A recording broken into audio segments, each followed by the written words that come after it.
হাই friends, বৰষুণ ধাৰাবাহিকখনৰ সোমবাৰৰ খণ্ডটি খুবেই ইণ্টাৰেষ্টিং হ'বলৈ গৈ আছে, কিয়নো যোৱাটো খণ্ডত আপোনালোকে দেখিছে যে অৰ্ণৱক ৰিয়াই পইচা খোজা দেৱযানীয়ে শুনা পাই 15,000 টকা অৰ্ণৱক দিয়ে আৰু কাইলৈ আহিব লগা খণ্ডটিত অৰ্ণৱে ৰিয়াক পইচাখিনি দিবলৈ যাব।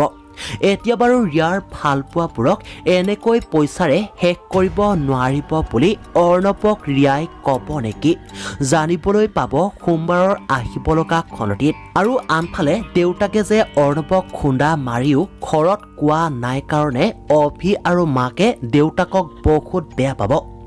আৰু যে অভি আৰু অৰ্ণৱ যে অতনু বৰুৱাৰ পুত্ৰ হয়নে নহয় সন্দেহ হৈছে বুলি অভিয়ে দেউতাকক ক'ব। এতিয়া বাৰু দেউতাকে দিনে দিনে যে বেছি কঠোৰ হৈ গৈ আছে বুলি অনুভৱ কৰিব নেকি? গতিকে এই সকলোবোৰ জানিবলৈ চাওক বৰষুণ ধাৰাবাহিকখনৰ সোমবাৰৰ সম্পূৰ্ণ খণ্ডটি।